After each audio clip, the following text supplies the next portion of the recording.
Kita simak kajian siang hari ini dengan hati yang bersih, hati yang jernih, ikhlas karena Allah Ta'ala, serta tetap menjaga adab dalam ilmu sehingga ilmu yang kita terima menjadi ilmu yang bermanfaat. Alhamdulillah tema siang hari ini adalah tema yang melanjutkan tafsir surah Al-Kahfi yang poinnya adalah pertemuan Nabi Musa dan Nabi Khidir. Ini adalah pembahasan yang sungguh luar biasa yang akan disampaikan oleh guru kita, yakni Al-Ustaz Firanda Andirja Habibullah Ta'ala pada beliau wa ilaihi falyatafadhal mashkur. Apa itu Ustaz? Jazakallah khair. Bismillahirrahmanirrahim. Assalamualaikum warahmatullahi wabarakatuh. Alhamdulillahi ala ihsani wa syukru lahu ala taufiqihi wa amtinani wa asyhadu an la ilaha illallah wahdahu la syarika lahu ta'ziman li sya'ni wa asyhadu anna Muhammadan abduhu wa rasuluhu da'ila ridwani. Allahumma salli alaihi wa ala alihi wa ashabihi wa ikhwanihi. Pada para jamaah Majelis Taklim dari Nizamiyah Andalusia yang dirahmati Allah Subhanahu wa taala, kita masih kembali mempelajari kisah-kisah yang termaktub dalam surat Al-Kahfi. Kita sudah menjelaskan dua kisah dari kisah Ashabul Kahfi, kemudian kisah pemilik kebun yang angkuh dan sombong, dan pada kesempatan kali ini kita akan masuk pada kisah yang ketiga, yaitu kisah tentang ujian ilmu. Bahwasanya orang yang berilmu tetap harus tawadhu, merendah sebagaimana yang dicontohkan oleh Nabi Musa alaihissalam. Hal ini kita perlu ketahui karena di antara sebab yang menjadikan seorang mudah untuk angkuh dan sombong adalah ilmu.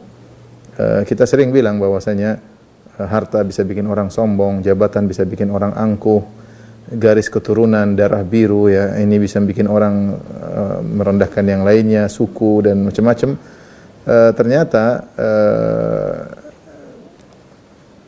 bahwasanya ilmu juga tidak kalah potensinya untuk menjadikan seorang sombong. Bahkan banyak orang yang sombong dan angkuh gara-gara memiliki ilmu, bangga dengan jumlah guru yang banyak, bangga dengan banyak hafalannya, banyak dengan wawasannya yang luas. Ya, maka di sini Allah mengajarkan kepada kita bagaimana Nabi Musa alaihissalam diberikan ilmu yang sangat tinggi, namun beliau tawadhu sampai mau menuntut ilmu ke tempat yang jauh, bahkan menuntut ilmu kepada orang yang notabene lebih rendah kedudukannya, yaitu Nabi Khadir lebih rendah kedudukannya daripada Nabi Musa alaihissalam di sisi Allah Subhanahu wa taala. Tapi kita akan bacakan kisah ketiga ini dari surat Al-Kahfi dalam ayat ke-60. Kata Allah Subhanahu wa taala, "Wa idz qala Musa li fatahu la abrahu hatta ablugha majma' al-bahraini aw amdhiya huquba." Tatkala Musa berkata kepada muridnya, aku tidak akan berhenti berjalan sebelum sampai ke pertemuan dua buah lautan, atau aku akan berjalan sampai bertahun-tahun. Ya. Ini awal dari kisah pertemuan Nabi Musa dan Nabi Khadir, yaitu perjalanan antara Nabi Musa yang ditemani oleh fatahu, oleh pembantunya yang disebut muridnya, dan para ulama mengatakan dialah Yusha' bin Nun. Yusha' bin Nun adalah Nabi Bani Israel yang setelah Nabi Musa dan Nabi Harun meninggal dunia, maka dia yang melanjutkan dakwah. Dialah Nabi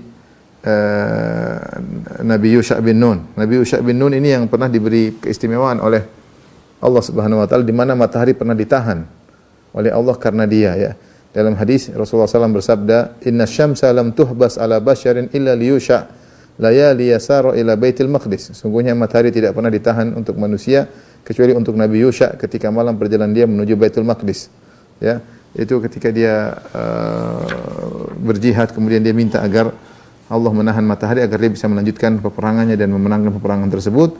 Matahari ditahan untuk Yusha' bin Nun, dan dialah murid Nabi Isa yang mengikuti perjalanan Nabi Musa alaihissalam, yang mengikuti perjalanan Nabi Musa alaihissalam bertemu dengan Nabi Khadir.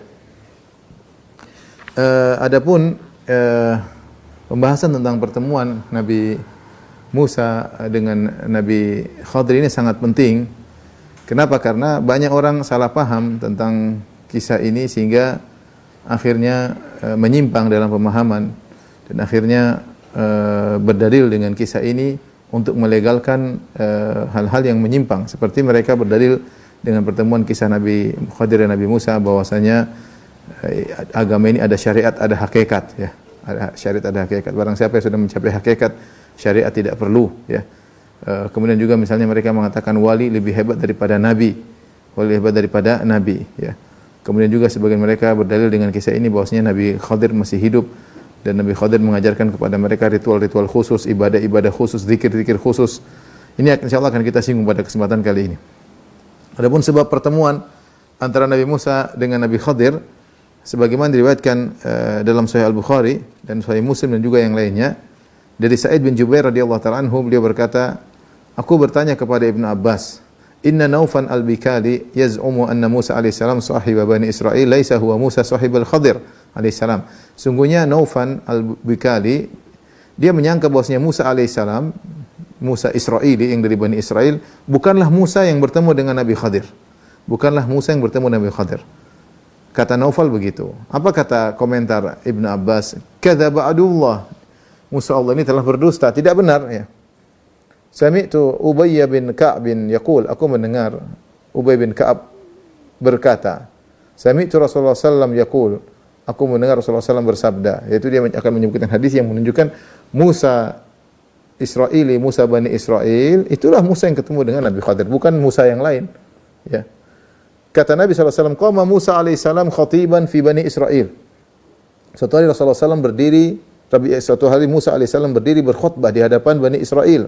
Dalam riwayat yang lain, dzakkaran nas yauman hatta idza fadatil uyun wa raqqatil qulub walla fa adrakahu rajulun faqala ay Rasulullah hal fil ardi ahadun a'lama minka. Maka Nabi Musa pun memberi wejangan sampai orang-orang pada menangis. Kali itu Nabi Musa memberikan wejangan yang luar biasa. Fadatil uyun, orang-orang pada menangis, wa raqqatil qulub, hati-hati pada terenyuh mendengar wejangan Nabi Musa. Setelah Nabi Musa selesai, dia pun pergi, ada orang nyusul. Kemudian dia berkata, ya Rasulullah, wahai utusan Allah, wahai Musa, hal fil ardi ahadun a'lamu minka? Adakah orang lebih berilmu daripada engkau? Artinya dia takjub dengan ceramah Nabi Musa yang luar biasa, yang buat mata menangis, yang buat hati menjadi lembut. Nabi Musa menjawab, la, tidak ada yang lebih alim daripada aku. Ingat, Nabi Musa menjawab ini bukan karena sombong. Hasya wa kalla, dia tidak sombong sama sekali. Tapi dia ingin seakan-akan ilmu, dia menyangka tidak ada. Dia menyangka tidak ada yang lebih alim daripada dia. Ya.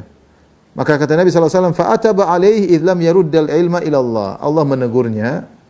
Harusnya dia jawab, Allahu a'lam. Harusnya dia menjawab, Allah lebih tahu karena makhluk Allah banyak. Ciptaan Allah banyak. Bisa jadi ada yang lebih alim daripada dia. Tapi dia menjawab sebatas dengan ilmu. Dia mengatakan, tidak ada yang lebih alim daripada aku. Maka Allah pun tegur karena dia tidak mengatakan, wallahu a'lam. Fa'auhallahu ilaihi, maka Allah mewahyukan kepada Nabi Musa. Allah berkata, anna abdan min ibadi bimajma' al-bahrain huwa a'lamu minka. Ya. Wahai Musa alaihissalam, sungguhnya ada seorang hambaku dari hamba-hambaku, ada seorang hambaku di tempat bertemunya dua lautan, dia lebih berilmu daripada engkau. Dari satu sisi tentunya, dia lebih berilmu daripada engkau. Qala Musa, ay rabbi kaifa li bihi? Nabi Musa langsung mengatakan, ya Allah, bagaimana aku bisa bertemu dengan dia? Nabi Musa ingin menuntut ilmu. Aku ingin bertemu dengan dia. Qila lahu, maka dikatakan kepada Musa, ihmil hutan fi miktal. Bawalah ikan di sebuah keranjang. Fa haitsu tafqidul hut fa huwa thamma. Kapan kau kehilangan ikan tersebut dari keranjang, maka kau akan bertemu dengan orang tersebut. Ya, dalam riwayat yang lain, khudh nunan mayyitan haitsu yunfakhu fihi ruh. Ya, ambillah ikan yang sudah mati, nanti kalau dia bisa hidup sendiri, ditiupkan ruh, berarti kau akan ketemu. Ya. Dalam riwayat seperti itu. Fantalaqa ma'u fatahu, maka Musa pun berjalan dan dia dibantu oleh pembantunya atau muridnya Yusha' bin Nun, ya wa huwa Yusha' bin Nun. Maka Musa berkata kepada pembantunya tersebut, muridnya tersebut, la ukallifuka illa an tukhbirani bihaitsu yufariqul hut. Aku tidak menugaskan engkau kecuali kapan ikan ini meninggalkan engkau, artinya ikan ini hidup lagi lepas dari kau, kabarkan aku.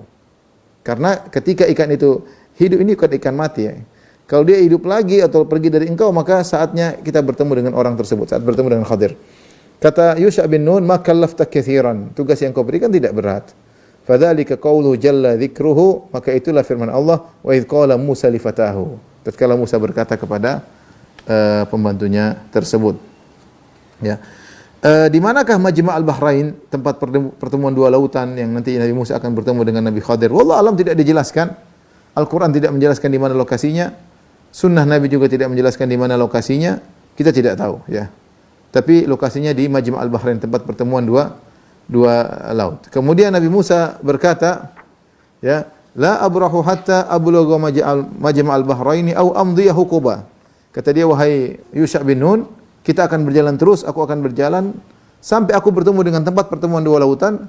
Kalau tidak, aku akan berjalan meskipun hukub, meskipun bertahun-tahun. Ada yang mengatakan meskipun puluhan tahun. Aku akan terus berjalan mencari orang ini. Ya, aku akan terus berjalan mencari orang ini. Kemudian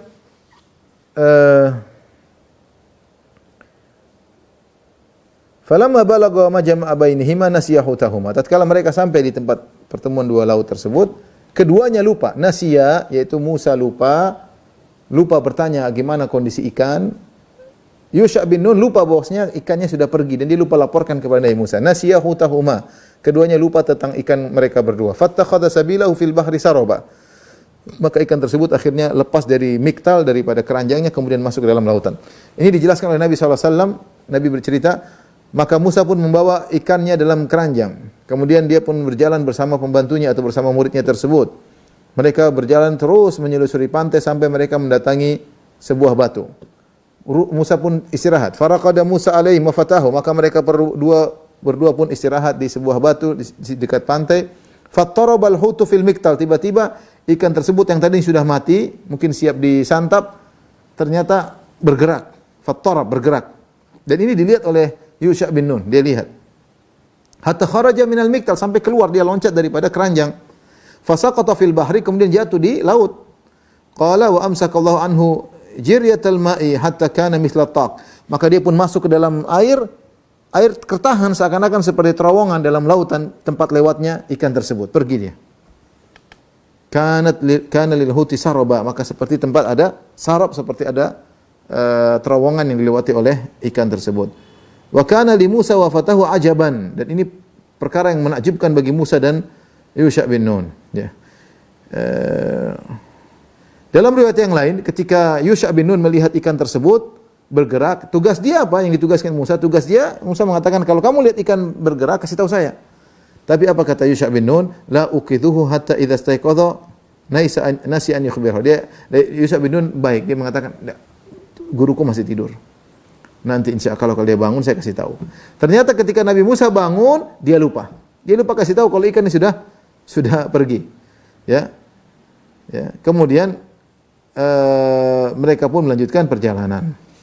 Dan ini kita ambil faedah bagaimana semangat Nabi Musa alaihissalam untuk menimba ilmu meskipun harus rihlah, harus menempuh perjalanan jauh.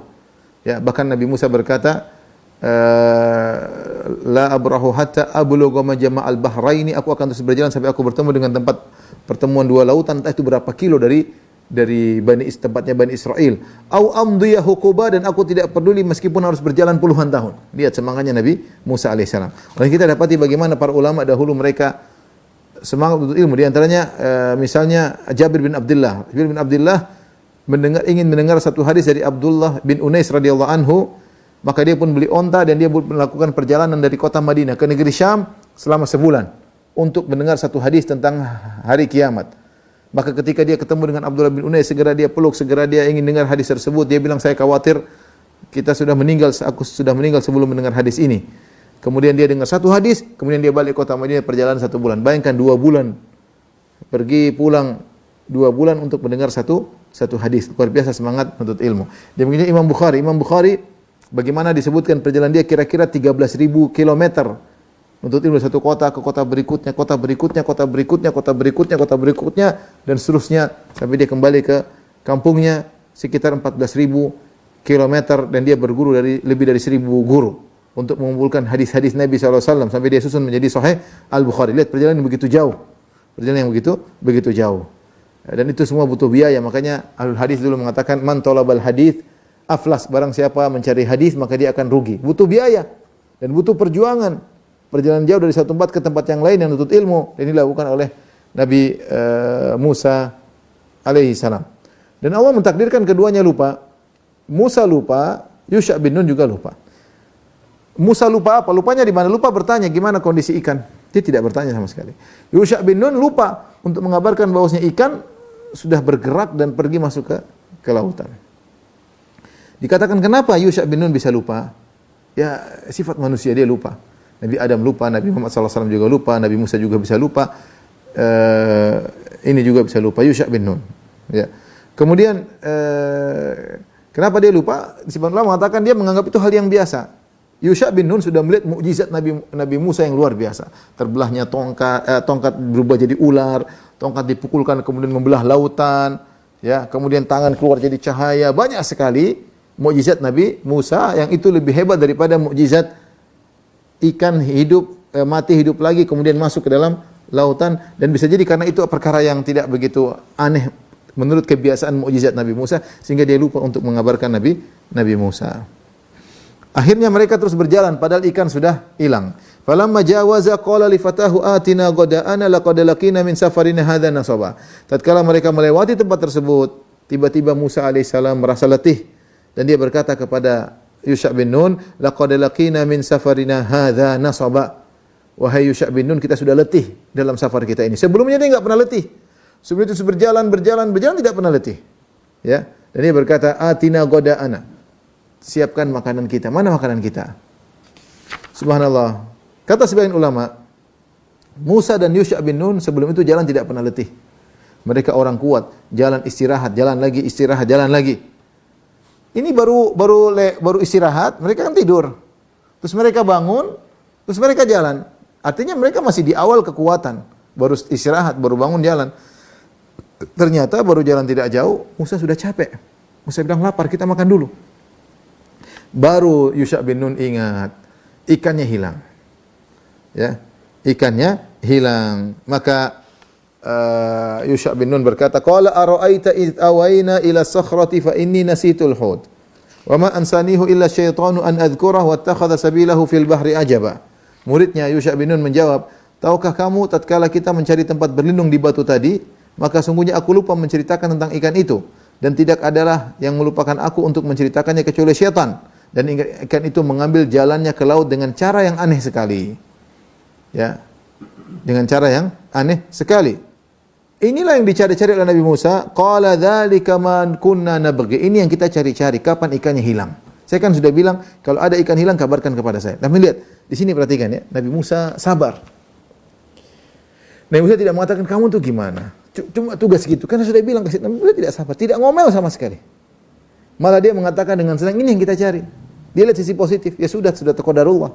Dia tidak ngomel sama muridnya. Dia bilang, ya udah kalau kita balik. Kalau gitu kita balik. Padahal Nabi Musa adalah orang yang sangat kuat.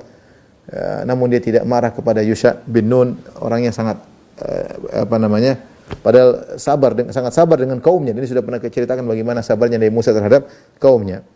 Fartadda ala atharihima qasasa, maka mereka pun kembali jalan menuju ke batu yang mereka kehilangan, tempat kehilangan ikan tersebut. Ini sampaikan di sini, lihatlah bagaimana Nabi Musa dijadikan letih oleh Allah Subhanahu wa taala. Padahal sebelumnya dia tidak letih. Kata para ulama, karena Allah ingin dia berhenti. Kalau dia tidak letih-letih, dia bisa jalan bersin ratusan kilo lagi baru letih, lupa. Tapi Allah bikin dia letih di saat itu supaya dia bisa tengok ternyata tempat makanan, ternyata ikannya enggak ada. Dan itu terkadang Allah beri pertolongan kepada seorang. Seorang mungkin dia berusaha semangat, tahu-tahu Allah bikin malingkan dia. Malingkan dia, mungkin dibuat gagal, dibuat apa, dia tidak sadar. Dia tidak sadar. Ya. Ada sebagian kawan saya tahu dia punya usaha yang situ masih berbau riba, terus Allah bikin dia hancur usahanya.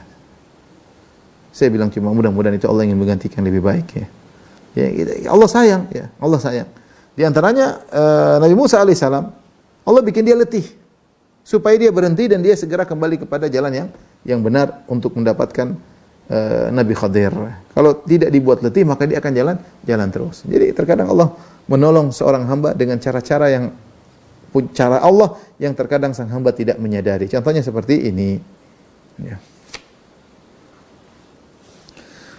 Taib, ikhwan dan akhwat yang dirahmati oleh Subhanahu wa taala, Nabi Musa akhirnya ketemu dengan Nabi Khadir. Setelah kembali ke tempat tersebut, disitulah ketemu Nabi Khadir. Fawajada 'abdan min ibadina atainahu rahmatan min indina.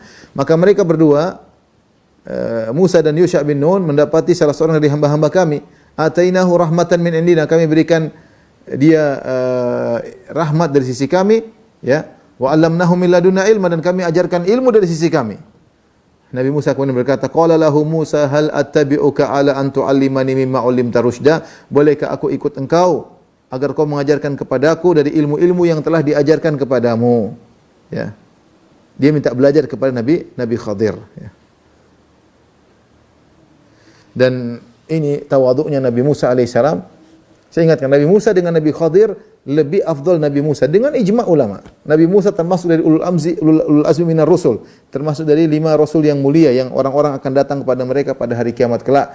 Setelah Nabi Adam itu Nabi Nuh, kemudian Nabi Ibrahim, Nabi Musa, Nabi Isa, Nabi Muhammad. Ini ulul azmi minar rusul yang kata Allah fasbir kama sabar ulul azmi minar rusul, bersabarlah sebagaimana para ulul azmi. Jadi Nabi Musa kedudukannya sangat tinggi di sisi Allah. Allah mengatakan wa kana indallahi wajiha. Musa memiliki kedudukan di sisi Allah. Dan dia tentu lebih berilmu daripada Nabi Khadir. Tetapi ada ilmu yang Nabi Khadir tahu yang Musa tidak tahu. Dan Musa dengan kedudukan tinggi mau jauh-jauh nuntut ilmu kepada orang yang lebih rendah kedudukannya. Dan ini menunjukkan tawadhu luar biasa jauh dari kesombongan Nabi Musa alaihissalam. Ya.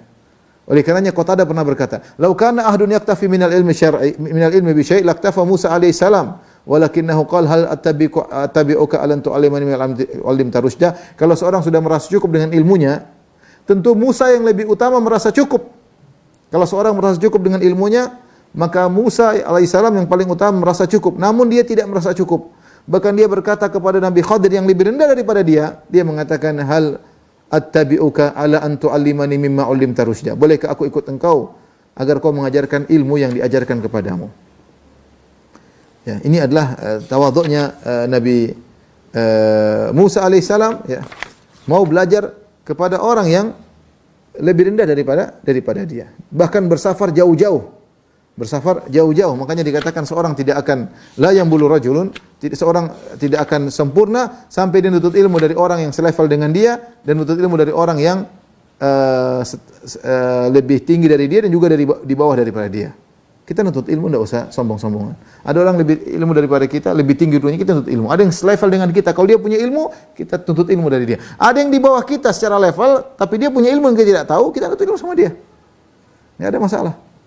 Karena kita nuntut ilmu karena Allah, bukan karena bangga-bangga, saya malu deh, nuntut ilmu sama orang lebih rendah, nanti saya rendah. Tidak. Kan nuntut ilmu karena Allah.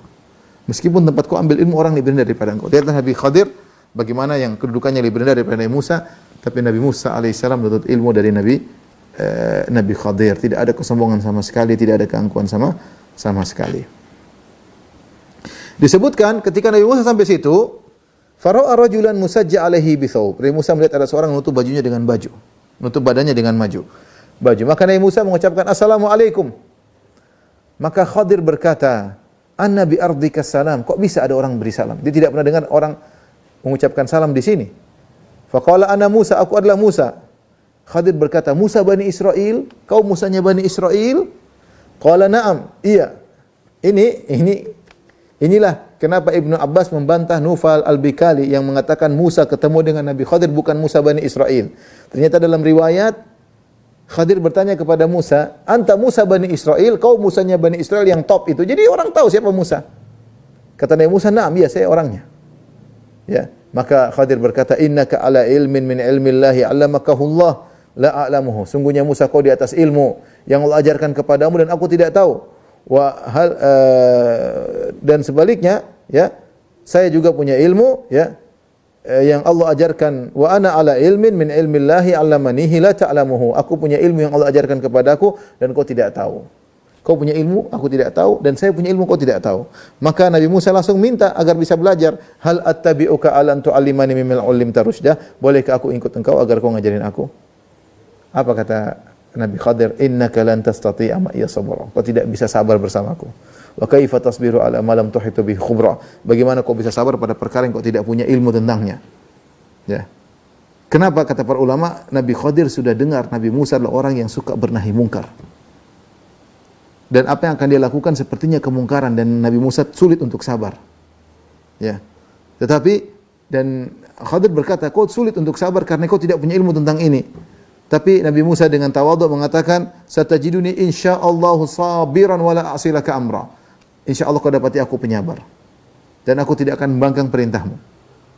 Khadir berkata, "Fa ini taba'tani fala tas'alni an syai'in hatta uhditsa laka minhu dzikra." Kalau kau ikut aku jangan tanya sekali-sekali tanya-tanya tentang sesuatu pun yang aku lakukan sampai aku yang kabarkan. Dan ini persyaratan. Jadi boleh seorang guru memberi persyaratan kepada murid. boleh ikut, tapi kau nggak boleh gini-gini. Dan boleh beri peringatan, hati-hati, sabar ya kalau sama saya. Sabar ya, kamu kalau belajar sama saya harus sabar, ya. Dan syaratnya kamu begini-begini. Sebagaimana Nabi Khadir kasih persyaratan, sabar dan jangan tanya-tanya. Dan jangan tanya-tanya. Bahkan Khadir berkata, innaka lan tastati'a ma'iya sabra. Kau tidak akan sabar. Tapi kata Musa, satajidun insyaallahu sabira. Kau akan dapati aku sabar insyaallah. Dan ini Nabi Musa tidak sombong, tidak mengatakan saya pasti sabar, dia mengatakan insyaallah. Wala a'silaka amra, dan aku tidak akan membangkang perintahmu. Kemudian kata Nabi Khadir, kalau kau ikut aku jangan tanya-tanya sampai aku yang menceritakan. Mulailah Nabi Musa menuntut ilmu dengan Nabi Khadir. Kemana Nabi Yusha bin Nun? Ada yang mengatakan dia pulang. Sudah, atau dia nunggu di situ sampai Nabi Musa balik. Intinya zahir dari cerita ini dia tidak ikut. Ada yang mengatakan dia ikut, tapi zahir dari ayat yang dibawa dalam surat Al-Kahfi, perjalanan cuma tinggal 2 antara Musa dengan Yusha bin Nun. Musa dengan Khadir. Yusha bin Nun mundur. Taib, bagaimana Musa nuntut ilmu kepada Nabi Khadir? Fantalaqa hatta idza raqiba fi safinati kharaqaha. Maka mereka berdua berjalan. Tatkala mereka berdua sudah naik di atas kapal, kharaqaha, tiba-tiba Khadir merusak kapal tersebut, dibolongin, dihancurin papannya. Waduh, Musa heran. Qala akharaqataha litughriqa ahlaha laqad ji'ta syai'an imra. Bagaimana kau hancurkan ini kapal? Litughriqa ahlaha, untuk menenggelamkan penumpang kapal ini. Laqad ji'ta syai'an imra, kau telah melakukan kesalahan yang besar. Jadi bagaimana? Ceritanya dari Musa dan Khadir berjalan tepi pantai, ala sahil bahar, kata Nabi SAW, famarrat bihima safina. Tiba-tiba ada kapal yang lewat. Fakallamahum an yahmiluhuma. Maka Nabi Khadir berkata, bolehkah kita numpang? Ya, maka mereka pun mengangkat Khadir tanpa bayar. Mereka kenal. Kata mereka, hadza Abdullah, ini hamba Allah yang saleh. Tidak usah bayar. Ya. Ketika sampai di atas kapal, tiba-tiba Khadir ngerusak satu lauha, satu papan dipatahin sama dia. Ini dirusak sama dia. Jadi ini bagian bisa buat tenggelam lama-lama. Ya. Maka Nabi Musa lihat kemungkaran. Dia kira itu kemungkaran dan dia tegur, dia lupa bahwa dia sudah berjanji dia akan tanya-tanya. Maka dia mengatakan, apakah kharaqataha litughriqa ahlaha, kau merusak papan itu agar menenggelamkan penumpang kapal ini. Nabi Muhammad SAW ketika menyampaikan hadis, Nabi berkata, ya, nasiya Musa, bahwasanya Nabi Musa lupa ketika itu, lupa, ya. Kata Nabi SAW, kanatil ula nisyanan. Ini lupa. Nabi Musa sudah berjanji dia akan tanya-tanya, ternyata dia lupa. Sehingga dia tanya. Dan subhanallah, dia juga mungkin saking melihat, kok bisa ini orang berbuat baik, kita sudah dikasih tumpangan gratisan, kok malah dihancurin kapalnya. Ini kan air susu dibalas air tuba. Ini tidak pantas bagi orang awam, apalagi orang sekelas Nabi Khadir. Kenapa dia melakukan demikian? Sehingga Nabi Musa tidak bisa nyimpan, dia tanya. Qala akharaqataha litughriqa ahlaha, kau rusak itu kapal, orang bisa tenggelam, penumpang bisa tenggelam. Kata Nabi, kanatil ula nisyanan. Nabi Musa lupa. Harusnya dia enggak boleh tanya. Sebenarnya mengatakan dia juga lupa. Bagaimana Nabi Khadir mau menenggelamkan mereka sementara mereka juga dalam kapal tersebut? Ya masa mau menenggelamkan diri sendiri? Tapi intinya dia lupa. Ya. Maka apa kata Nabi Khadir? Qala alam aqul innaka lan tastati'a ma'iya sabra. Kan saya sudah bilang, engkau tidak sabar bersamaku. Dikasih ingat. Saya kan sudah bilang kau tidak sabar sama aku, ya. Qala la tu'akhidhni bima nasitu wa la turhiqni min amri usra. Akhirnya Musa minta uzur. Dia mengatakan, janganlah kau menghukum aku wahai Khadir karena kelupaanku, karena aku lupa, dan janganlah kau membani aku dengan suatu kesulitan dalam urusanku. Ini berat. Pengertianlah, saya lupa tadi, ya. Ya, saya lupa. Akhirnya Khadir memaafkan. Lanjut lagi. Fantalaqa hatta idza laqiya gulaman faqatalah. Mereka berjalan, tiba-tiba mereka melihat ada anak lagi main-main. Nabi Khadir ngambil salah seorang anak, kemudian dia preteli kepalanya, dia bunuh. Ini lebih mungkar daripada tadi. Kalau tadi hanya ngerusak kapal, ini bunuh orang. Nabi Musa tidak sabar. Nabi Musa berkata, qala aqatalta nafsan zakiyatan bighairi nafsin laqad ji'ta syai'an nukra. Wahai Khadir, kau membunuh sebuah jiwa tanpa ada kesalahan dia. Sungguh kau telah melakukan kemungkaran yang besar. Tadinya syai'an imran, sekarang syai'an nukran. Kemungkaran yang besar. Kalau apa namanya yang sangat mungkar. Ya. Jadi Nabi Musa bilang kalau kau bunuh anak ini, boleh kalau dia bunuh anak orang atau dia bunuh orang lain, dia tidak salah apa-apa, kau preteli kepalanya, ya. Kau preteli kepalanya, ya. Maka Nabi Khadir mengingatkan lagi. Qala alam aqul laka innaka lan tastati'a ma'iya sabra. Kan saya sudah bilang, kau tidak sabar bersamaku. Sekali ini kau tanya lagi. Nabi Musa sadar. Kata Nabi SAW, yang kedua ini memang tidak lupa. Dia bukan lupa, memang dia tidak kuasa menahan dirinya. Kalau pertama dia lupa kalau dia sudah berjanji tidak akan bertanya. Yang kedua ini dia tidak lupa, dia ingat, tapi dia tetap nanya karena kemungkaran sudah luar biasa bagaimana anak kecil dipreteli kepalanya. Maka Nabi Musa ketika diingatkan lagi oleh Khadir, Nabi Musa berkata, Qala in sa'altuka an syai'in ba'daha fala tusahibini. Jika kau bertanya kepadaku tentang suatu setelah ini aku tanya-tanya lagi, fala tusahibini, jangan kau biarkan aku menyertaimu. Qad balagta min ladunni uzra. Sungguhnya kamu sudah cukup memberikan uzur kepadaku. Kau sudah baik. Satu, kau tidak. Sekarang yang kedua lagi saya tanya lagi. Yang ketiga saya tidak akan tanya lagi. Kalau saya masih tanya lagi, biarkan saya pergi. Biarkan saya pergi, kita tidak usah berjalan bersama lagi. Kata Allah Subhanahu wa taala, "Fantalaqa hatta idza ataya ahla qaryatin istata'ama ahlaha." Mereka berdua berjalan lagi. Sampailah mereka pada suatu negeri, Musa dan Khadir lapar. Fastata'ama ahlaha. Maka mereka berdua minta makan kepada penghuni negeri tersebut. Apa yang dilakukan? Fa abau ayyudhayifuhuma. Ternyata mereka berdua enggan untuk menjamu Musa dan Khadir. Subhanallah. Dua orang nabi minta makan enggak dikasih. Dan ini saya sering sampaikan ingatkan diri pribadi dan juga ingat kepada sebagian kawan saya. Ingat ya akhi, kalau Anda tidak dimuliakan oleh seorang, ingat kisah ini. Nabi Musa, Nabi Khadir sangat pantas dimuliakan, mereka seorang nabi. Ini nabi panglimanya Bani Israel. Nabi pengikutnya sangat banyak setelah Nabi Muhammad SAW yang Allah mengatakan wa kana indallahi wajiha. Dia punya kedudukan di sisi Allah. Dia minta makan, enggak dikasih. Bahkan sebagian ulama seperti Al-Alusi mengatakan Allah berkata istata'ama ahlaha. Dia minta makan kepada penghuni kampung tersebut. Artinya datang satu-satu, ketuk pintu satu. Ada makanan enggak? Ditolak. Ada makanan enggak? Semuanya didatangi. Tidak ada satupun dari mereka kasihan kepada Khadir dan Musa. Mereka minta hak jamuan. Karena tamu berhak dijamu, tapi tidak ada yang menjamu. Fa abau ayyudhayifuhuma. Mereka enggan untuk menjamu keduanya. Hanya mereka keluar dan mereka tidak ngomel-ngomel. Mereka brengsek, tidak tahu kita siapa. Ini kan utusan Tuhan, Allah yang punya alam semesta. Mereka ada ngomong gitu. Jadi terkadang kita tidak dihargai oleh orang, tidak dihargai oleh murid, tidak dihargai oleh guru, tidak dihargai oleh pejabat, tidak dihargai. Kita bilang Musa saja pernah tidak dihargai. Bukan cuma Musa sendiri, Musa dan Khadir. Nah kita ini siapa? Nah kita ini siapa dibandingkan mereka? Kalau mereka saja tidak dikasih makan, tidak ngamuk-ngamuk, terus kita bagaimana? Ya, kita jauh dari mereka ya. Fa abau ayyudhayifuhuma, ternyata mereka enggan untuk menjamu Nabi Musa dan Nabi Khadir. Kata Allah, fa wajada fiha jidaran yuridu an yanqadha fa aqama. Tiba-tiba mereka mendapati di situ ada dinding yang mau rubuh.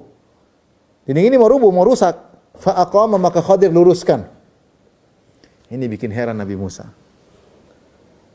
Kalau pertama sudah naik kapal gratisan, dirusak kapalnya, air susu dibalas dengan air tuba. Ini sekarang sudah datang satu kampungnya nolak kita, malah diperbaiki kerusakan yang ada di rumah kampung tersebut, rumah-rumah di kampung tersebut. Air tuba dibalas air susu. Jadi Nabi Musa bingung, ini bagaimana? Nabi Musa berkata, "Qala law syi'ta latakhadhta 'alaihi ajra." Kenapa kau perbaiki rumah orang? Kan bisa saja kita minta upah buat makan. Kenapa kau minta upah sama mereka? Tidak minta upah sama mereka. Kenapa kau gratisan?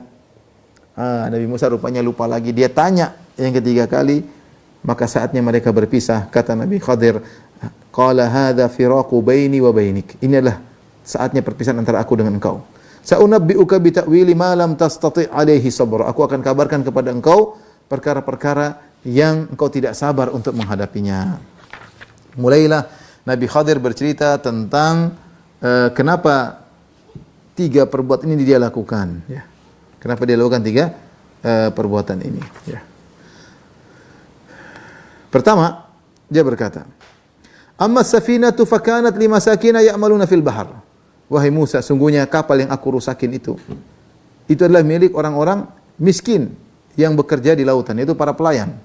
para pelaut, ya, para nelayan, para pelaut, yang mereka menggunakan kapal mereka untuk bekerja di lautan. Perhatikan di sini, fa'aradtu an aibaha, aku ingin merusak itu kapal dan aku rusakin kapal tersebut. Kenapa? Wa kana wara'ahum malikun ya'khudhu kulla safinatin qasba. Setelah mereka nanti taruh kapal mereka, akan datang raja yang akan merampas kapal-kapal. Nah, saya ingin rusak kapal itu supaya apa? Supaya tidak dirampas.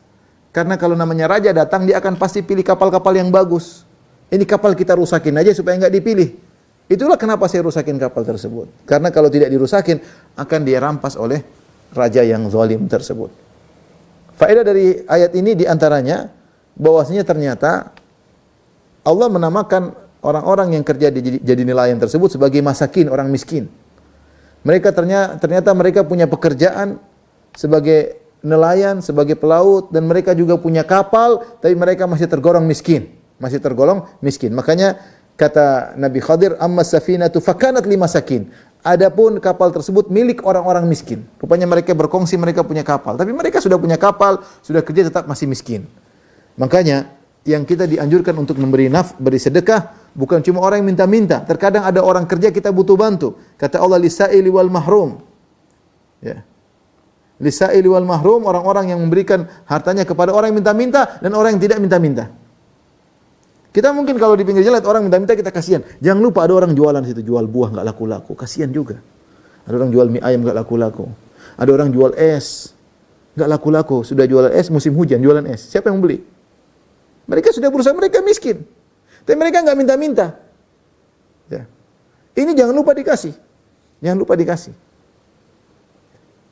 Bahkan dia berusaha, apalagi zaman pandemi ini sekarang, saya diceritain sama kawan, sebagian orang karena status dia malu di rumah, dia tetap keluar pakai dasi, tapi dia enggak ada gaji. Perusahaan enggak kasih gaji, pandemi. Tapi pulang pergi tetap necis, pulang tetap necis, uang enggak ada. Oleh karena seorang berusaha kenal terutama teman-temannya, teman rekan di masjidnya. Kelihatan ke orang-orang susah itu, meskipun dia mau sembunyikan akan kelihatan. Lihat dari raut wajahnya kelihatan dia susah, dia murung. Kita bisa lihat. Ya. Tidak salahnya mereka kita bantu lebih utama daripada yang minta-minta. Karena mereka sudah berusaha, sudah kerja, tapi miskin. Sudah kerja, mungkin udah punya, tapi miskin. Lihat ini, orang miskin ini punya kapal, udah kerja tapi miskin. Oleh karenanya Nabi Khadir membantu mereka dengan merusak kapal tersebut. Dan inilah dijikan dalil oleh para ulama tentang kaidah ad-dararu yuzal, kemudaratan dihilangkan. Di antara cabang kaidah ini adalah irtikabu akhaffi dhararain, menempuh salah satu dari kemudaratan yang paling ringan daripada kemudaratan yang lain. Lihat di sini di hadapan Nabi Khadir ada dua pilihan, tidak ada alternatif ketiga. Pilihan pertama, ini kapal diambil oleh raja. Pilihan kedua, supaya tidak diambil oleh raja, kapal dirusak. Tidak ada pilihan ketiga. Nah, ketika tidak ada kecuali dua pilihan. Pertama, kapal diambil hilang secara total, atau tidak diambil tapi rusak. Maka Nabi Khadir pilih yang kedua. Mending dirusak daripada diambil. Itu namanya kaidah irtikabu akhaffi dharrain, menempuh jalan yang lebih ringan. Tatkala kita berhadapan dengan dua kemudaratan tidak bisa kita hindari, sudah pilih yang paling ringan. Pilih yang paling ringan ya. Seperti kisah orang Arab Badui yang masuk di masjid, kemudian dia kencing. Datang tiba-tiba Nabi lagi ta'lim sama para sahabat, tiba-tiba dia datang, dia kencing. Fabala fi ta'ifatil masjid. Dia kencing di ujung masjid. Maka orang-orang pada teriak, fasahu, orang teriak, woi, fazajaru, saya berhenti. Nabi mengatakan, biarkan dia kencing. Jangan diganggu. Sampai selesai kencing, Nabi minta didatangkan seember air, kemudian dituangkan ember air tersebut untuk menghilangkan kencing tadi. Taib, di sini Nabi dihadapkan dengan dua perkara. Dua-duanya buruk, namun tidak ada alternatif. Perkara pertama, orang-orang itu kencing di masjid. Perkara kedua, kalau Nabi tegur, dia bisa balik dan bisa berhamburan, bisa saja kencingnya mengenai orang-orang, bisa jadi semakin berhamburan, semakin repot. Karena tidak ada pilihan alternatif ketiga, seharusnya dibilang kerannya di stop, tapi kan nggak bisa stop di kerannya di stop, nggak bisa. Ketika tidak ada pilihan kecuali dua, maka Nabi pilih yang paling ringan. Yang paling ringan adalah membiarkan dia kencing sampai selesai sehingga najis fokus pada suatu tempat, kemudian dibersihkan. Ini namanya irtikabu akhfad dharrain. Dua-duanya mudarat, namun salah satunya lebih ringan. Tidak bisa dihindari. Dan ini bukan berarti Nabi mendukung kencing di masjid. Enggak, ini tidak bisa dihindari. Dia sudah terlanjur lepas air kencingnya. Tidak ada cara lain kecuali biarin aja sehingga najisnya fokus. Dan ini banyak kita melihat permasalahan. Terkadang kita menghadapi dua pilihan yang berat, tidak ada alternatif ketiga. Maka kita boleh milih yang lebih ringan. Seperti saya pernah hadir suatu pengajian di Madinah, teman-teman orang Amerika zaman dulu ya. Bukan zamannya Donald Trump dan Joe Biden, tidak, zaman dulu ya. Saya masih S1 waktu itu. Syekh ditanya, "Syekh, ini ada di Amerika atau di mana? Di Eropa atau di Amerika? Ada Amerika kalau nggak salah. Ada dua calon. Dua-duanya kafir tentunya. Tapi satu lebih dekat kepada Islam, satu mengingkari kaum muslimin, membuat sulit kaum muslimin." Kata Syekh, pilih yang dekat kepada orang Islam. Pilih yang dekat kepada orang Islam. Meskipun dua-duanya mudarat, tapi dia masih lebih mending daripada yang satunya. Kecuali alternatif lain, alternatif ketiga, orang Islam jadi presiden, tapi kan nggak bisa. Maka dianjurkan untuk milih yang lebih ringan mudaratnya. Ya. Makanya ketika Allah turunkan firman-Nya, "Gulibatir Rum fi adnal ardi wa hum min ba'di ghalibihim sayaghlibun fi bid'i sinin." Ya. Romawi dikalahkan oleh Persia. Namun dalam beberapa tahun Romawi akan mengalahkan Persia. Wa yauma idz yafrahul mu'minun, ketika kaum mukminin mengalahkan orang-orang Romawi mengalahkan Persia, kaum mukminin gembira. Dua-duanya kafir, dua-duanya kufur, dua-duanya musuh kaum muslimin, Romawi, Persia. Tapi jika ditinjau dari kedekatan kepada Islam, lebih dekat Romawi. Romawi Nasara, masih percaya sama Tuhan Allah Subhanahu wa taala, hanya saja mereka musyrik, mengakui adanya Tuhan Anak dan Tuhan Ruhul Kudus. Mereka musyrik. Tetapi kalau Majusi, Persia enggak ada hubungannya, nyembah api. Maka ketika Romawi mengalahkan Persia, kaum muslimin bergembira. Karena ini lebih ringan kemudaratannya. Ini contoh kaidah, terkadang kita memilih kemudaratan yang lebih ringan dalam rangka meninggal kemudaratan yang lebih besar. Itu banyak dalam kehidupan sehari-hari, banyak. Enggak bisa apa-apa, sudah kita tinggal pilih. Enggak bisa apa-apa. Udah pilih yang lebih ringan ya. Taib. Ini yang pertama, jadi Nabi Khadir menjelaskan kenapa saya hancurkan kapal itu, karena di balik kapal tersebut ada, kalau dia baik akan dirampas oleh raja. Yang kedua, wa ammal gulamu, adapun kejadian kedua kenapa saya bunuh anak tersebut, wa ammal gulamu fakana abawahu mu'minaini fakhashina ayyurhiqahuma tughyanan wa kufra. Adapun anak tersebut kenapa saya bunuh, karena kedua orang tuanya adalah orang beriman. Dan kami khawatir anak ini akan menjerumuskan kedua orang tuanya ke dalam kekufuran, dalam kezaliman. Fa aradna ayyubdilahuma rabbuhuma khairan minhu zakata wa aqrabaruhuma. Dan kami ingin Allah menggantikan bagi dua orang ini anak yang lain mati, gantikan anak yang lebih baik, lebih suci dan lebih rahmat, lebih sayang kepada keduanya. Inilah sebabnya kenapa dia bunuh anak tersebut. Dan ini dalil yang sangat kuat bahwasanya Khadir adalah seorang nabi. Kenapa? Karena dia berani bunuh. Kalau dia seorang wali, enggak mungkin dia melakukan hanya sekedar insting atau ilham, enggak boleh. Ketika dia berani mengambil sikap dengan membunuh anak tersebut, berarti dia dapat wahyu dari Allah. Makanya di akhirat dia mengatakan min amri, ya. Wa ma fa'altuhu min amri. Saya tidak melakukannya karena dariku, tetapi dari Allah Subhanahu wa taala. Allah yang menyuruh aku melakukan itu semua, ya. Ya. Wa ma fa'altuhu an amri, aku tidak melakukannya kecuali atas perintah Allah Subhanahu wa taala. Taib, ternyata anak ini harus dibunuh. Kalau tidak dibunuh, dia bisa menjerumuskan kedua orang tua dalam kezaliman dan dalam kekufuran. Dari sini kita tahu bahwasanya orang tua bisa mempengaruhi anak dan anak juga bisa mempengaruhi orang tua. Nabi menjelaskan orang tua bisa mempengaruhi anak. Contoh dalam hadis kata Nabi sallallahu alaihi wasallam, "Kullu maulidin yuladu 'alal fitrah fa abawahu yuhawidanihi aw yunassiranihi aw yumajjisanihi." Sungguhnya setiap anak Adam dilahirkan dalam kondisi fitrah, dalam kondisi Islam. Tetapi kedua orang tuanya menjadikan dia Yahudi, yuhawidani, atau kedua orang tuanya menjadikan dia Nasrani, atau kedua orang tuanya menjadikan dia Majusi. Lihat, pengaruh orang tua sangat besar. Anak yang tadinya Islam jadi Yahudi atau Nasrani atau Majusi. Hadis ini menjelaskan pengaruh orang tua terhadap anak. Sebaliknya anak bisa mempengaruhi orang tua dalam ayat ini. Kata Allah Subhanahu wa taala, wa amal gulam fakana abawahu mu'minina fakhashina ayyurhiqahuma tughyanan kufra. Kami khawatir itu anak menjerumuskan kedua orang tuanya. Betapa banyak orang sakit cinta sama anaknya sehingga dia melakukan yang haram. Anaknya minta-minta akhirnya melakukan yang haram. Entah dia sogok, entah dia nyolong, entah dia korupsi karena sayang kepada anaknya. Atau nanti anaknya ternyata pemikirannya kufur, kasih syubhat sama orang tuanya, akhirnya orang tuanya kufur. Biasa saja. Jadi orang tua bisa mempengaruhi anak-anak, anak bisa mempengaruhi orang tua. Adapun yang terakhir yang ketiga, kenapa dia luruskan tembok dia miring? Wa amal jidaru fakana li gulamaini yatimaini fil Madinah. Adapun dinding itu adalah dinding rumah milik dua anak yatim tinggal di kota tersebut. Wa kana tahtahu kanzul lahum. Di bawah ini, jadi seperti ini dinding rusak, di sini ada harta karun sini, harta simpanan. Kalau dinding terus jatuh lama-lama ini harta ketahuan, kelihatan dan akan diambil oleh orang yang lewat. Fa aradtu an wa kana abuhuma salihan. Tetapi orang tua dari dua anak yatim ini adalah orang tua yang soleh. Ada yang mengatakan maksudnya kakeknya yang ketujuh. Ini adalah kakeknya dulu yang ketujuh adalah orang soleh. Ini cucunya yang ketujuh. Ya, fa arada rabbuka an yablugha ashuddahuma. Maka saya pun perbaiki begini. Supaya apa? Supaya harta itu tetap tersembunyi. Kalau bengkok gini akan ketahuan lurus. Ya. Allah ingin dua anak yatim ini menjadi dewasa. Wa yastakhrija kanzahuma, dan mereka berdua akan mengambil harta tersebut. Rahmatan min rabbik, sebagai rahmat dari Tuhanmu. Wa ma fa'altuhu an amri, aku tidak melakukan tiga perkara ini karena dari diriku, ya, kemampuanku sendiri. Tidak. Dzalika ta'wilu ma lam tasti' alaihi sabra. Itulah tafsir dari perkara-perkara yang kau tidak mampu menghadapinya. Ayat ketiga ini menjelaskan bagaimana pengaruh orang tua terhadap anak. Nabi bersabda, ihfazillah yahfazka. Jagalah Allah, maka Allah akan jaga engkau. Orang tua yang menjaga pandangannya, menjaga pendengarannya, Allah akan jaga anak-anaknya. Allah akan jaga anak-anak. Seorang yang tidak menzalimi orang lain, berusaha makan yang halal, anaknya akan dijaga.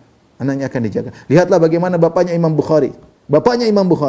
Ketika dia akan meninggal, dia mengatakan, saya tidak ada tahu satu dirham pun syubhat saya makan. Semua yang makan dia yakin halal. Anaknya siapa? Anaknya Bukhari. Kita nggak tahu kita makan halal, anaknya kita jadi kayak apa. Ini bapaknya Imam Bukhari, dia kaya. Dia bilang, saya tidak tahu satu dirham pun masuk dalam mulutku sebagai uang syubhat. Semua yang saya makan, semua saya yakin halal. Anaknya siapa? Bukhari. Lihatlah Sa'id bin Musayyib, dia berkata, seorang tabi'in, dia berkata, la azidanna fi salati min ajlik raja'an ufadha fika. Dia salat lama. Dia bilang sama anaknya, nak, tahu bapak kenapa salat lama? Supaya Allah jaga engkau. Allah jaga bapak dengan menjagamu. Artinya dia ingin anaknya soleh, maka jadi sholat lama-lama. Bukan untuk saya, untuk kamu, supaya dijaga oleh Allah Subhanahu wa ta'ala. Lihatlah bagaimana orang ini, dia kakek ketujuh, punya anak, cucu yang ketujuh, masih dijaga oleh Allah. 7 turunan dijaga oleh Allah. Bayangkan ini anak, 2 anak yatim, tidak ada yang ngurus. Tinggal di sebuah kota yang penduduknya kurang ajar semuanya. Buktinya kurang ajar kenapa? Nabi Musa, Nabi Khadir datang, minta makan, gak ada yang kasih. Kurang ajar gak? Kurang ajar. Siapa mau diharapkan kebaikan dari orang kampung seperti ini? Tapi Allah utus jauh-jauh Nabi Khadir datang untuk memperbaiki tempat tersebut supaya menyelamatkan hartanya. Allah utus Nabi Khadir ke situ. Allah gerakkan Nabi Khadir hatinya untuk ke situ, untuk jaga ini anak, agar hartanya terjaga. Oleh karenanya, ikhwan dan akhwat yang rahmatillah subhanahu, jangan-jangan bisa jadi anak kita jadi nakal gara-gara kita. Kita kurang bertakwa kepada Allah. Ya bisa saja memang seorang sudah bertakwa tapi anaknya kemudian menyimpang seperti Nabi Nuh alaihissalam, anaknya kafir. Tapi kita khawatir jangan-jangan Allah tidak menjaga anak kita karena kita kurang menjaga Allah Subhanahu wa taala. Maka hendaknya kita memperbaiki diri. Perbaiki diri agar kita menjaga Allah, agar anak-anak kita dijaga oleh Allah Subhanahu wa taala. Apalagi zaman sekarang, siapa yang bisa jaga anak kita? Zaman medsos, zaman macam-macam, K-pop, drakor, apalah macam-macam. Waliyadzubillah. Oleh karenanya, bagaimana Allah jaga ini anak luar biasa karena bapaknya dulu bertakwa kepada Allah Subhanahu wa taala. Nabi Muhammad sallallahu alaihi wasallam ketika bercerita tentang kisah Nabi Khadir Musa, Nabi Muhammad bilang apa sallallahu alaihi wasallam, yarhamullahu Musa, semoga Allah merahmati Musa. Lawaditu annahu kana sabar. Saya berharap Nabi Musa sabar sebenarnya. Hatta yaqussa alaina min akhbarihima, agar Allah cerita lebih panjang lagi tentang kisah dua orang ini. Tapi Nabi Musa tidak sabar, jadi kejadian cuma 3. Jadi kalau Nabi Musa sabar mungkin 20 kejadian. Al-Quran, Al-Kahfi lebih panjang mungkin. Tapi intinya inilah yang Allah takdirkan dan kita sudah mendapat ilmu yang banyak dari kisah pertemuan Nabi Musa dan Nabi Khadir. Di penghujung saya ingin menyampaikan tentang beberapa faedah dari Nabi Musa dan Nabi Khadir. Pertama, kenapa Nabi Khadir disebut dengan Khadir? Dalam riwayat disebutkan dari Abu Hurairah, beliau berkata, sebagaimana sabda Nabi SAW, annahu jalasa ala farwatin bayda fa idza hiya tahtazzu tahtahu khadra. Khadir itu artinya hijau. Dia pernah duduk pada suatu tanah yang tandus, maka bergetarlah tanah tersebut, tiba-tiba muncul tumbuhan hijau dari bawahnya, bekas duduk dia, maka disebut dengan Khadir. Ada yang baca Khidir, tapi banyak yang bacanya Khadir. Al-Khadir, Nabi Khadir. Ada yang namanya Khidir, boleh-boleh saja, tapi yang lebih sering disebut adalah Khadir, ya. Yang kedua, Nabi Khadir ini bukan sekedar wali. Nabi Khadir adalah seorang nabi. Ini dipilih oleh Ibn Hajar Al-Asqalani, ya, dikuatkan oleh Shinqiti rahimahullahu taala, ya, oleh Ibn Katsir rahimahullahu taala, bahwasanya Nabi Khadir adalah nabi, bukan seorang wali. Dari mana dalilnya? Dalil yang paling utama, Nabi Khadir berkata, "Innaka ala ilmin 'allamaka Allah, la a'lamuhu ana, wa ana ala ilmin 'allamani Allah, la ta'lamuhu anta." Kata Nabi Khadir, "Wahai Musa, kau punya ilmu yang Allah ajarkan kepadamu, aku tidak tahu, dan aku punya ilmu yang Allah ajarkan padaku, kau tidak tahu." Jadi membandingkan dengan ilmu dia dengan ilmu Musa, berarti dia membandingkan ilmu kenabian. Sebagaimana ilmu Nabi Musa ilmu kenabian, berarti Nabi Khadir juga ilmunya ilmu kenabian. Ini yang pertama. Yang kedua, ya, dia melakukan perkara-perkara yang gaib. Dia tahu ilmu gaib, dan Allah sudah kabarkan tidak tahu ilmu gaib kecuali Allah Subhanahu wa taala dan para nabi. Alimul ghaibi fala yudhiru ala ghaibihi ahada illa man irtadha min rasulin. Allah tahu ilmu gaib dan Allah sembunyikan ilmu gaib tersebut. Allah kabarkan hanya kepada para rasul. Itu para nabi dan rasul yang diberi ketahukan ilmu gaib. Tidak ada yang tahu ilmu gaib. Yang tahu ilmu gaib kalau bukan nabi, rasul, dukun, ya. Nabi Khadir bukan dukun tentunya, waliyadzubillah, tapi dia seorang nabi karena dia tahu ilmu gaib. Bahkan tadi saya katakan di antara dalil yang paling kuat, dia nekat membunuh anak tersebut. Ada yang mengatakan, "Ustaz itu kan wali, dia punya insting, dia punya feeling." Nggak bisa. Kalau ada feeling, insting, anak ini jadi anak nakal, besok saya bunuh. Sekarang nggak boleh. Ini anak ini masih kecil sudah kayak gini. Ini besar jadi bajingan, mending saya bunuh sekarang. Nggak boleh. Kenapa dia nekat untuk membunuh? Karena itu perintah Allah Subhanahu wa taala. "Wa ma fa'altuhu an amri." Dia mengatakan, ini bukan aku melakukan karena dari diriku, tapi perintah Allah Subhanahu wa taala. Ini menunjukkan dia seorang nabi. Dia seorang nabi. Kenapa? Karena sebagian orang mengatakan dia adalah wali. Kalau dia wali, yang jadi masalah, ini masalah khilaf memang antara para ulama, nabi atau wali. Yang benar dia ada seorang nabi. Taruhlah kita berpendapat dia seorang wali, ya berarti dia orang mulia. Tapi sebagian kaum sufi yang ekstrim berdalil bahwasanya wali lebih hebat daripada nabi. Sampai-sampai Ibnu Arabi, ahli wahdatul wujud, berkata, "Maqamun nubuwati fi barzakhin fuwaiqir rasul wa dunal wali." Kata dia, kenabian itu di tengah-tengah, lebih tinggi daripada rasul dan di bawah wali. Wali paling tinggi, wali, nabi baru rasul. Dan ini ngawur. Yang paling tinggi rasul, baru nabi, baru wali. Wali di bawah para nabi. Ini bilang wali lebih tinggi. Oleh karenanya mereka membahas tentang khatmul auliya. Kalau ada khatamul anbiya, penutup para nabi, mereka membahas juga khatamul auliya, penutup para wali. Dan sebagian mereka menganggap wali lebih hebat daripada nabi. Kemudian sebagian mereka juga berpendapat bahwasanya dengan kisah ini seorang boleh kalau sudah mencapai derajat hakikat boleh meninggalkan syariat. Ini pembagian ilmu menjadi hakikat syariat juga berbahaya. Karena dibagi buat apa? Buat untuk menolak syariat. Kamu masih syariat, silakan sholat, saya sudah hakikat, tidak perlu lagi. Ini bahaya seperti ini. Siapa yang merasa dia boleh keluar dari syariat Nabi Muhammad, dia orang kafir. Dijelaskan oleh para ulama. Loh, kamu bilang kamu tidak perlu syariat Muhammad, berarti kamu kafir. Kamu bukan umat Muhammad. Ya. Ibnu Qudamah berkata, "Man i'taqada anna li ahadin tariqan ila Allah min ghairi mutaba'ati Muhammad sallallahu alaihi wasallam aw la yajibu alaihi ittiba'uhu wa anna lahu aw li ghairi khurujan an ittiba'i wa akhdhi ma bu'itha bihi aw qala annahu." Dia mengatakan, siapa yang meyakini ada jalan lain untuk menuju kepada Allah tanpa jalannya Muhammad, ada jalan lain selain jalannya Muhammad, kafir, kata dia. Atau ada yang mengatakan bahwasanya boleh bagi dia keluar dari syariat Muhammad, kafir juga. Atau ada yang mengatakan ana muhtajun ila Muhammadin fi ilmi dhahir duna ilmi batin, saya hanya butuh kepada syariat Muhammad untuk ilmu zahir, yang batin saya punya ilmu sendiri, kafir. Atau saya hanya butuh Muhammad pada ilmu syariat, tidak butuh kepada ilmu hakikat, kafir.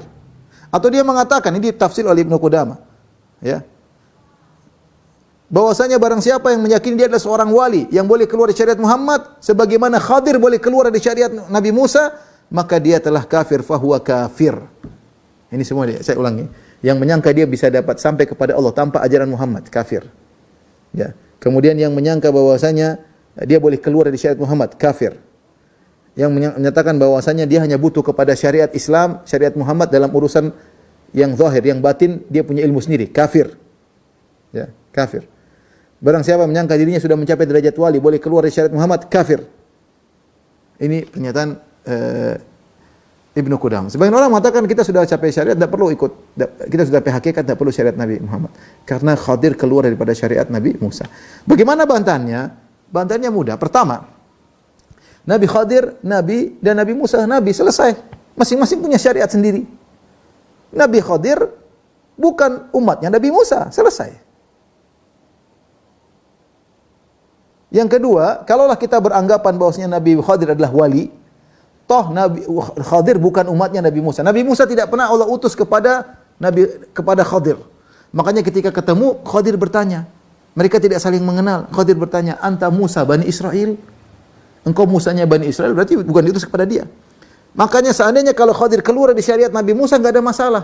Kalau dia Nabi ya jelas boleh keluar karena syariatnya berbeda. Kalau dia seorang wali, enggak ada masalah karena dia bukan umatnya Nabi Musa.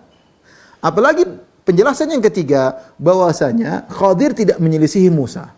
Tidak menyelisihi. Makanya lihat, setelah Khadir menjelaskan, "Wahai Musa, saya begini karena begini, begini karena begini, begini karena begini." Nabi Musa setuju enggak? Setuju. Berarti sesuai dengan syariat Nabi Musa. Berarti sesuai dengan syariat Nabi Musa. Sementara zaman sekarang ada yang minum khamar katanya enggak apa-apa, sudah mencapai hakikat. Tidak sholat lagi, sudah mencapai hakikat.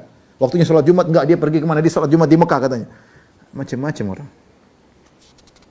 Dan ini banyak dalam cerita Sufiyah, saya sudah pernah bahas dalam masalah firqah Sufiyah, bagaimana keanehan-keanehan mereka. Ya, di antara mereka ada yang menganggap lebih hebat daripada wali atau melakukan perkara-perkara yang haram karena sudah mencapai derajat hakikat. Baik, pembahasan yang terakhir, apakah Nabi Khadir masih hidup? Ini jadi pembahasan juga zaman sekarang. Sebagian orang baru-baru muncul di internet menganggap saya bertemu dengan Nabi Khadir atau mursyid kami bertemu dengan Nabi Khadir dan kami diajarin salawat atau diajari cara ruqyah sendiri atau diajarin zikir tertentu. Ya.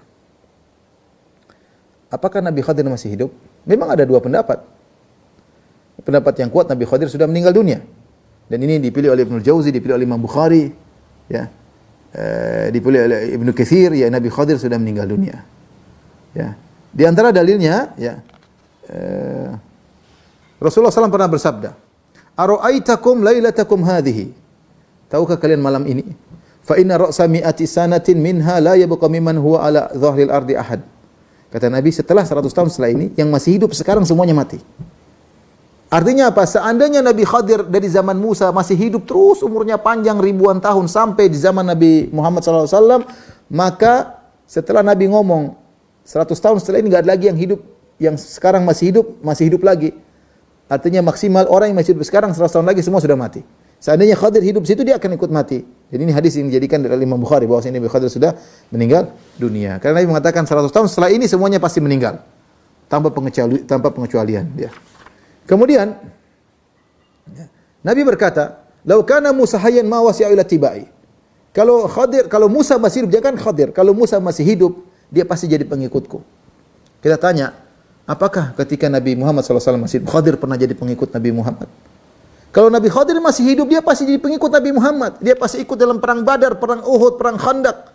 Ini enggak ada sebutan sama sekali. Nabi mengatakan, "Saya ketemu Khadir. Khadir datang kasih masukan." Enggak ada. Ngapain dia sembunyi-sembunyi di zaman Nabi Muhammad sementara Nabi SAW sedang berjihad perang-perang setengah mati melawan Abu Jahal dan teman-temannya. Dan Nabi berkata, "Lau kana Musa hayyan ma tiba ila tibai." Kalau Musa hidup dia pasti jadi pengikutku. Apalagi Khadir. Ya. Apalagi Khadir. Kemudian ikhwan dan akhwat yang rahmatillah subhanahu wa ta'ala. Kalau Nabi Khadir hidup sekarang, ngapain juga dia sembunyi-sembunyi? Dia tidak ketemu dengan, kalau dia masih hidup harusnya ketemu dengan Pak Presiden Jokowi kek, atau bertemu dengan Raja Salman kek, atau bertemu dengan orang-orang penting, kasih arahan. Oh, sembunyi-sembunyi ketemu dengan dengan gurumu, dengan guru si fulan, ngajarin inilah, ngajarin itulah. Yang terakhir saya ingin sampaikan, dari mana kamu tahu itu Khadir asli?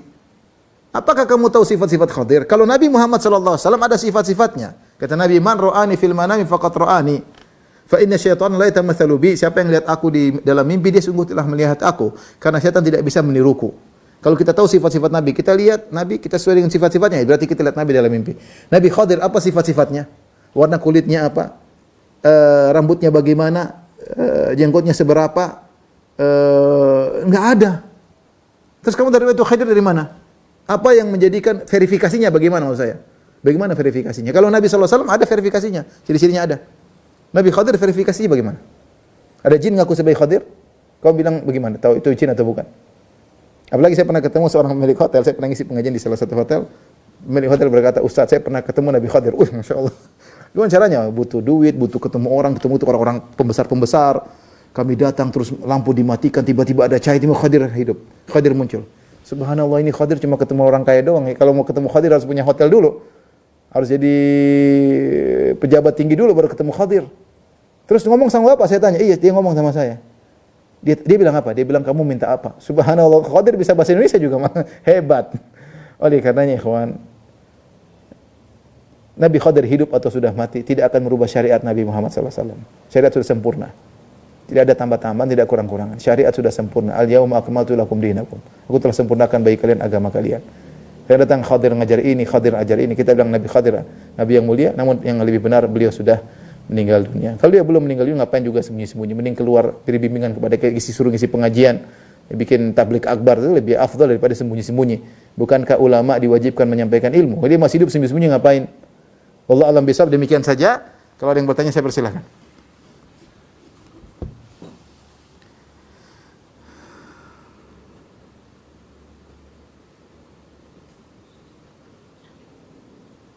Baik Ustaz, syukran jazakallahu khairan katsiran, barakallahu fiik. Alhamdulillah.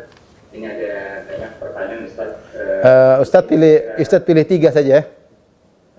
Oke, makasih Ustaz. Oke. Pertanyaan pertama Ustaz Afwan, ana izin bertanya, pada periode kehidupan Nabi Musa, pertemuan dengan Nabi Khadir terjadi pada saat masih di Mesir atau setelah peristiwa terbelahnya Laut Merah. Jazakallahu khairan. Zahir dari kisah tersebut, wallahu alam, setelah Nabi Musa keluar dari membawa Bani Israil keluar dari Mesir, setelah terbelahnya Laut Merah, kemudian sudah melewati kondisi tersebut, karena disebut Nabi Musa berkhutbah, kayaknya tidak ada masalah. Sementara Nabi Musa kalau di Mesir kan tidak seperti itu. Rakyat Bani Israil diintimidasi, tidak bisa macam-macam, tidak bisa bebas. Ini menunjukkan kejadian ini terjadi setelah Nabi Musa lepas dari genggaman Fir'aun dan bala tentaranya, sehingga setelah terjadi terbelahnya Laut Merah dan kemudian mereka di suatu tempat, akhirnya terjadi kisah ini. Wallahu a'lam bishawab. Pertanyaan kedua, Bismillahirrahmanirrahim. Afwan Ustaz izin bertanya, bagaimana kiat-kiat meyakini bahwa seseorang awam sudah benar dalam memilih hal yang paling ringan dari dua kemudaratan di kehidupan sehari-harinya? Mohon penjelasannya Ustaz. Ada hal-hal yang kita bisa nilai. Kita bisa nilai, manusia biasa menilai perkara ini, kalau gini lebih parah daripada ini. Ada yang kita tidak bisa nilai, kita bertanya kepada ahlinya. Saya di hadapan dengan 2 pilihan, di kantor kayak, di rumah kayak, masalah jual beli kayak, tidak ada pilihan lain, terus cuma ini atau ini. Tidak ada alternatif ketiga. Kalau ada alternatif ketiga yang halal, maka ini tidak berlaku kaidah ini. Kaidah ini, irtikabu akhfadhar rain, menempuh salah satu yang lebih ringan daripada dua yang mudarat, itu hanya berlaku jika tidak ada alternatif yang halal. Kalau ada alternatif yang halal, ya sudah. Kita ikut alternatif ini, kaidah dibuang. Tapi kalau tidak ada, ini banyak. Ya. Misalnya kita mau berobat, berobat cuma ada 2. Yang punya mesin ini, alat ini cuma 2. Di Singapura, di Amerika misalnya. Kita safar jauh-jauh, kita bertanya misalnya seperti itu. Itu contoh kita. Misalnya di inilah gampangannya di RT. Kita tinggal di RT atau di lurah. Ada calon lurah 2. Satunya tukang mabuk, satu tukang main judi misalnya. Nggak ada pilihan ketiga. Nggak ada calon ketiga. Kita kalau nggak pilih, kita tetap akan kena imbasnya, kecuali kita tinggal di lurah yang lain. Ada alternatif lain, alternatif kita pindah ke lurahan, ya itu baru. Sementara kita masih di kelurahan situ, berarti kita dapat imbasnya. Tidak ada pilihan, ini atau ini. Saat itu kita pilih yang menurut kita lebih mudaratnya lebih ringan. Itu contoh dalam kehidupan sehari-hari. Jadi ada hal yang bisa kita langsung nilai, ada yang tidak bisa, kita harus tanya kepada ahlul ilmi. 2 lagi Ustaz, bonus 1 ya. Ya Ustaz, pertanyaan berikutnya, alhamdulillah.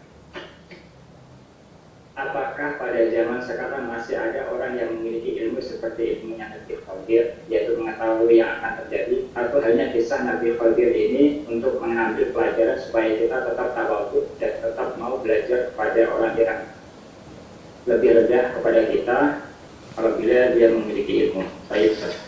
Wallahu alam, kita sudah katakan pendapat yang lebih kuat ini dipilih oleh Ibnu Hajar Al-Asqalani, Syafi'i. Dipilih oleh Ibnu Katsir, juga ulama tafsir Syafi'i dan juga ahli sejarah dalam kitab Bidayah wa Nihayah, bahwasanya Nabi Khadir yang benar adalah seorang nabi bukan wali. Ini ada khilaf, ini masalah khilaf ya. Masalah khilaf. Tapi yang khilaf ini tidak melazimkan kalaupun berpendapat Nabi Khadir adalah wali berarti dia lebih hebat daripada Musa, enggak. Ini cuma khilaf dia nabi atau wali. Namun yang benar dia seorang nabi. Di antara dalil dia seorang nabi, dia tahu ilmu gaib. Kalau wali enggak tahu ilmu gaib, nabi wali hanya firasat. Dia tidak bisa memastikan. Kita punya teman-teman, kita punya guru-guru yang dia punya firasat sepertinya dan benar. Tapi dia tidak bisa memastikan. Beda kalau Nabi Khadir dia bisa memastikan. Ketika dia bisa memastikan, buktinya apa dia memastikan? Buktinya dia langsung bunuh tuh anak.